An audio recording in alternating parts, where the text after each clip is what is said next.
The Cake and the Diamond by Athen Wendell. Written in the Third Era, prior to the Vardenfell Crisis. Originated in the province of Morrowind. Entered into the Synod Library on the 5th of Evening Star, 4th Era, 452. Dictated by head scribe Cassius Quill to the scribe initiate Maxima Brucius for transcription. I was at the Rat and the Pot, a foreigner corner club in Aldrin, talking to my fellow rats when I first saw the woman. Now, Breton women are fairly common in the Rat and the Pot. As a breed, they seem inclined to wander far from their perches in High Rock. Old Breton women, however, are not so migratory, and the wizened old biddy drew attention to herself, wandering about the room, talking to everyone. Nimloth and Odiad were at their usual places, drinking their usual stuff. Odiad was showing off a prize he had picked up in some illicit manner, a colossal diamond, large as a baby's hand and clear as spring water. I was admiring it when I heard the creaking of old bones behind me. "Good day to you, friends," said the old woman. "My name is Abel Shradit, and I am in need of financial assistance to facilitate my transportation to Ald Redania." "You'll want to see the temple for charity," said Nimloth curtly. "I am not looking for charity," said Abel. "I'm looking to barter services." "Don't make me sick, old woman," laughed Odiad. "Did you say your name was Abel Shradit?" I asked. "Are you related to Abel Shradit, the High Rock alchemist?" "Closely related," she said, with a cackle. "We are the same person. Perhaps I could prepare you a potion in exchange for gold. I notice that you have in your possession a very fine diamond. The magical qualities of diamonds are boundless." "Sorry, old woman, I ain't giving it up for magic. It was trouble enough stealing this one," said Odiad. "I've got a fence who will trade it for gold." "But your fence will demand a certain percentage, will he not? What if I could give you a potion of invisibility in exchange? In return for that diamond, you could have the means to steal many more. A very fair exchange of services, I would say." "It would be, but I have no gold to give you," said Odiad. "I'll take what remains of the diamond after I've made the potion," said Abel. "If you took it to the Mages Guild, you'd have to supply all the other ingredients and pay for it as well. But I learned my craft in the wild, where no potion makers existed to dissolve diamonds into dust. When you must do it all by hand, by simple skill, you are blessed with remnants those fool potion makers at the guilds simply swallow up." "That all sounds very nice," said Nimloth. "But how do we know your potion is going to work? If you make one potion, take the rest of Odiad's diamond, and leave, we won't know until you've gone whether the potion works or not."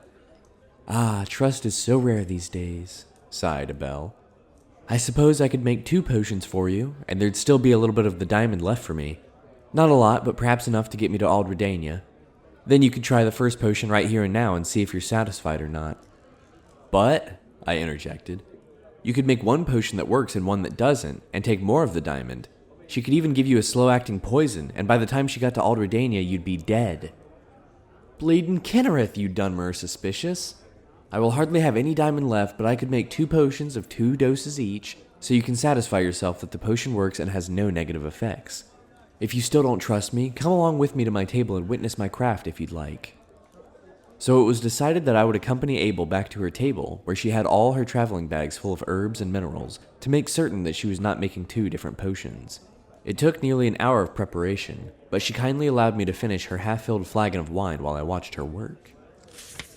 Splintering the diamond and powdering the pieces required the bulk of the time. Over and over again she waved her gnarled hands over the gem, intoning ancient enchantments, breaking the facets of the stone into smaller and smaller pieces.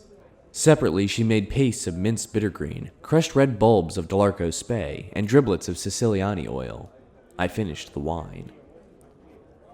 "Old woman," I finally said with a sigh, "how much longer is this going to take? I'm getting tired of watching you work." "The Mages Guild has fooled the populace into thinking alchemy is a science," she said. "But if you're tired, rest your eyes." My eyes closed, seemingly of their own volition, but there had been something in that wine, something that made me do what she asked. "I think I'll make up the potion as cakes. It's much more potent that way. Now tell me, young man, what will your friends do once I give them the potion?" "Mug you in the street afterwards to retrieve the rest of the diamond," I said simply. I didn't want to tell the truth, but there it was. "I thought so, but I wanted to be certain. You may open your eyes now." I opened my eyes. Abel had made a small presentation on a wooden platter, 2 small cakes and a silver cutting knife. "Pick up the cakes and bring them to the table," said Abel, "and don't say anything except to agree with whatever I say." I did as I was told. It was a curious sensation. I didn't really mind being her puppet. Of course, in retrospect, I resent it, but it seemed perfectly natural at the time to obey without question. Abel handed the cakes to Odiad, and I dutifully verified that both cakes were made the same way. She suggested that he cut one of the cakes in half, and she would take a piece and he'd take the other, just so he would know that they worked and weren't poisoned. Odiad thought it was a good idea, and used Abel's knife to cut the cake. Abel took the piece on the left and popped into her mouth. Odiad took the piece on the right and swallowed it more cautiously. Abel and all the bags she was carrying vanished from sight almost instantly. Nothing happened to Odiad. "Why did it work for the witch and not for me?" cried Odiad. "Because the diamond dust was only on the left-hand side of the blade," said the old alchemist through me. I felt her control lessening as the distance grew, and she hurried invisibly down the dark Aldrin street away from the rat in the pot. We never found Abel Shradit or the diamond. Whether she completed her pilgrimage to Aldredania is anyone's guess. The cakes had no effect, except to give Odiad a bad case of droops that lasted for nearly a week.